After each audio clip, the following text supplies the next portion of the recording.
My thoughts are constantly filled with Bridgerton. Season 3 Part 1 was just a beginning, setting the stage for Colin and Penelope's romance. But in Part 2, the Lady Whistledown drama, a pivotal element of the series, is about to take center stage, leaving us all on the edge of our seats. Anthony and Kate went on their second honeymoon, but before that, the show let us know that they were trying to have a baby, which leaves a potential pregnancy storyline to wait for us in Part 2. Benedict started a fling with a widow, Lady Tilley to be exact, who seemed like she did not belong in the Regency era. Part 2 will have to show us how this relationship will affect Benedict and his personality as we go into Season 4. The Featheringtons and Portia teaching her daughters the proper way to have sex was the funniest part of Season 3. Even though I thought Prudence was the most stupid of the family, Philippa took the crown with a single line.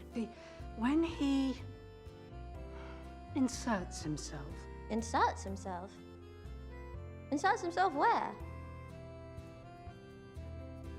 Part 2 will show us which of the Featherington sisters prevails in giving birth to a male heir. In Part 1, my favorite storyline was about Francesca and John, who impressed me with their quiet brilliance. The second part of the season should show us whether their wedding will occur. Of course, other stuff happened with Cressida, Eloise, Violet, Lady Danbury, Marcus, and more, which just shows me how too many characters and storylines were there in just 4 episodes. I will talk about each character and their potential fate in Part 2. Don't hesitate to tell me your thoughts. Let's go!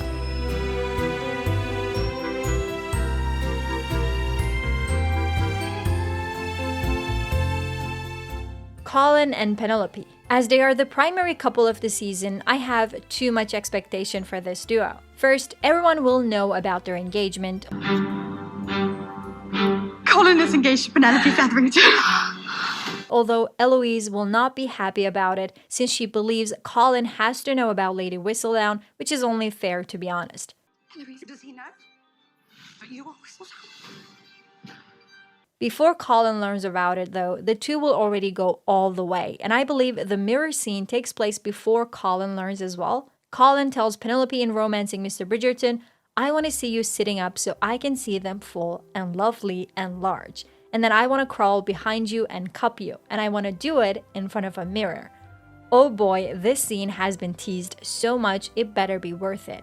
After Colin learns about Lady Whistledown, he won't easily accept it. They will probably have a fight. Penelope might even think that Colin will break off the engagement, but I believe Colin won't do that. Instead, he will tell her that he accepts her for who she is and they will get married.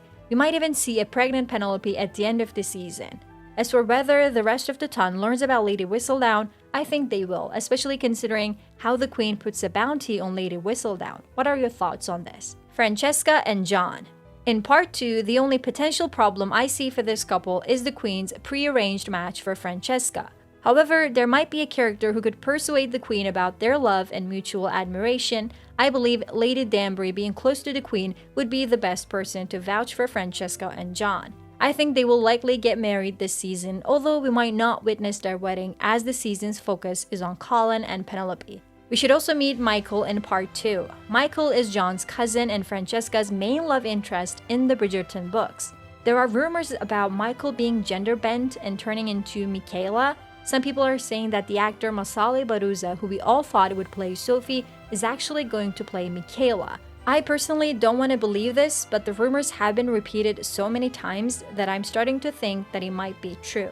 Even if Michaela is introduced in the story, we will just meet her as Francesca and John stay married for 2 years before he passes away. Their actual love story will be the subject of Francesca's season, which could be season 5 or 6, probably the latter. I assume Benedict will lead season 4 and Eloise will be the focus of the season after that. Do you agree with this? Kate and Anthony. My favorite Bridgerton couple is having a baby, and Part 2 will primarily focus on a pregnancy storyline as far as Anthony is concerned. I also expect them to help Colin after he learns about Penelope's secret identity. Guidance from Anthony especially would be much appreciated, as I feel like Colin will be lost once he learns the truth about Lady Whistledown. I expect Anthony to provide brotherly advice to Colin and make him realize that his love for Penelope is so deep that he does not care if she is Lady Whistledown. Am I too optimistic? This is supposed to be a romance show after all, why not? Benedict and Lady Tilley. I have to say, I didn't like this storyline at all. The The showrunner Jess Brownell mentioned that she wants to explore more of Benedict's adventures before he settles down. That's why we're seeing his specific storyline with Lady Tilley. However, based on this picture, it looks like it won't just be Benedict and Lady Tilley. In fact, a third person, a man, also becomes involved in their relationship. Will Benedict have a threesome with Lady Tilley and her friend?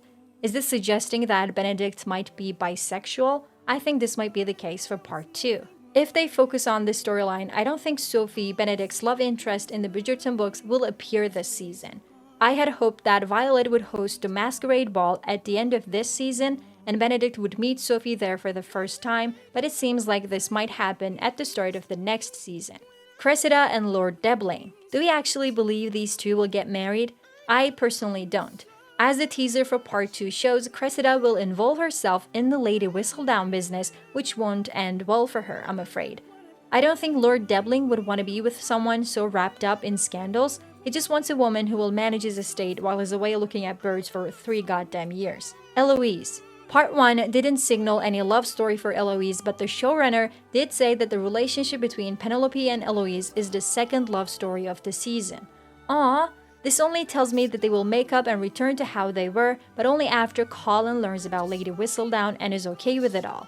I certainly missed the days when these two were best friends, so I'm waiting for that hug. Marcus and Lady Danbury and Violet. What the hell did Marcus do that Lady Danbury hates him that much? I don't remember seeing anything in Queen Charlotte about their past, so this will be a new revelation. I don't see them continuing this hostility though, they will make up for sure. As for Marcus and Violet, things are complicated. Violet did talk about her garden blooming quite openly in Queen Charlotte, so her body might want that vitamin D if you know what I mean. Your garden is in bloom. It is blooming out of control. But will she want to be with Lady Danbury's brother? I mean, Lady Danbury was with her father, so this would be the best revenge, but we'll see. The Featheringtons. The most important question of all, since both Philippa and Prudence ended up pregnant in part 1, who will give birth to a son first and take over the Featherington estate? I want you to tell me your guesses in the comments below. I will include your answers in a video once the part 2 episodes come out. Let's see if we are right. My bet is on Prudence. What do you think? Alright, these were my guesses and theories. If you want to watch my part 1 reviews and breakdowns, check out these videos. I love you guys and see you soon.